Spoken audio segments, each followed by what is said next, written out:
বিসমিল্লাহির রহমানির রহিম। আসসালামু আলাইকুম। এটা হলো সুস্বাদু লাট্টু পিঠা। আর এই লাট্টু পিঠাটা আমি কি দিয়ে বানালাম? চালের ভাত দিয়ে, দুধ দিয়ে, গাজর দিয়ে চিনি দিয়ে বানিয়েছি। আপনারা ওরকম করে সুস্বাদু লাট্টু পিঠা বানিয়ে খেয়ে দেখবেন।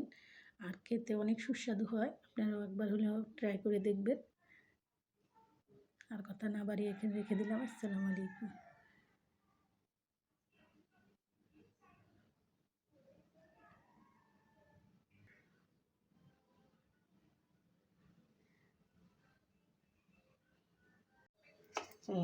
লাট্টুটা বানানোর জন্য এখানে নিয়েছি গাজর। আর এটা আমি ভাত দিয়ে চিপস বানানো, ঠান্ডা ভাত দিয়ে আমি চিপসটা বানিয়েছিলাম, সেটা আমি গুঁড়া করে নিব।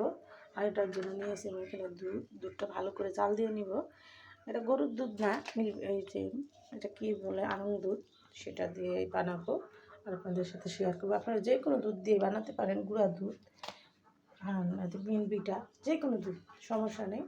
কিন্তু এটা হলো অনেকে ঠান্ডা ভাত খায় না, ফেলে দেয়, সেই ভাতটা দিয়ে আমি ওই ছাতুটা করবো আর আপনাদের সাথে শেয়ার করবো। আমার ফুল ভিডিওটা দেখবেন না টেনে। গাজরগুলো আমি ধুয়ে পরিষ্কার করে নিচ্ছি। আমি একটু কুচিয়ে নেব, কিছুটা গোল করে নিব, কিছুটা একটু কুচিয়ে করে নেব। বাচ্চাদের গাজরটা অনেক স্বাস্থ্যের জন্য অনেক উপকারিতা।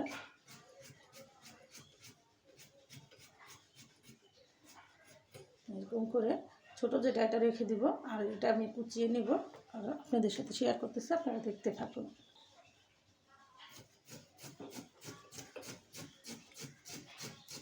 এখন নতুন সবজি বাড়িছে শীতে, এখন খাওয়ার মজা হইব সবারই। দেখেন কত সুন্দর করে চিকন করে কেটে দিচ্ছি, এরকম করে কেটে নিব।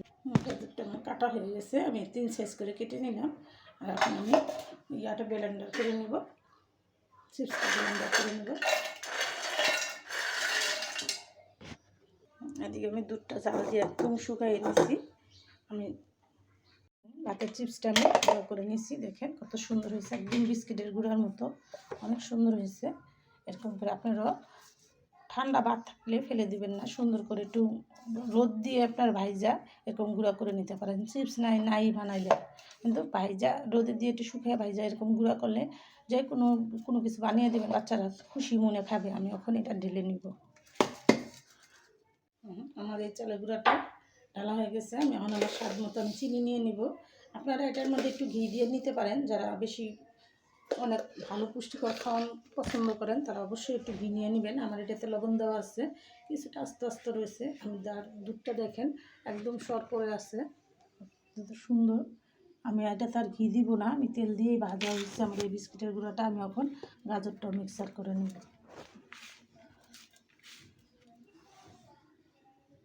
গাজরটা দিয়ে আমি একটু ভালো করে মেখে নিলাম। দেখেন কত সুন্দর দেখা যায়, এমনিই খাওয়া যাবে। দেখেন কত সুন্দর। আমি এখন দুধ দিয়ে দিব, দুধের সরটা দিয়ে দিলাম। বাচ্চারা দুধ খেতে চায় না। আগের দিনে আমরা ছোটো সময় 5টা-7টা ভাই বোন ছিলাম, দুধ আধা কেজি 1 কেজি তো কিছুই হইতো না, 3-4 কেজি দুধ আনলে ভাগেও পাইতাম না। আর এখন বাচ্চারা দুধ খেতে চায় না। দুধটা আমি একবারই বেশি ঢেলে ফেলছি, আপনারা অল্প অল্প করে দিয়ে নেবেন, তারপর এটা টেনে যাবে। কি সুন্দর যে একটা গ্রান আসছে, বিস্কিট অনেক ভালো লাগতেছে গ্রানটা।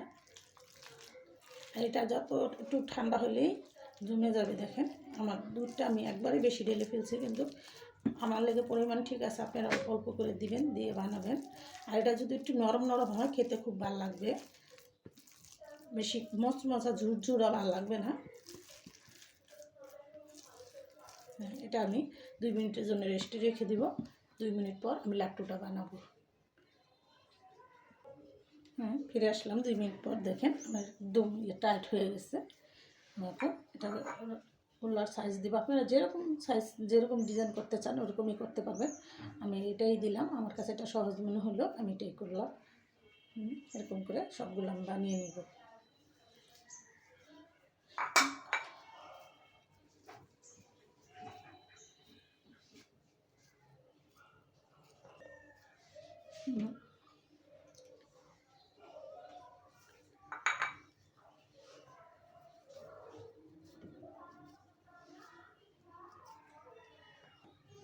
এরকম সাইজ করে আপনারা প্রতিটা লাড্ডু বানিয়ে নেবেন। দেখেন কত সুন্দর হয়েছে দেখতে।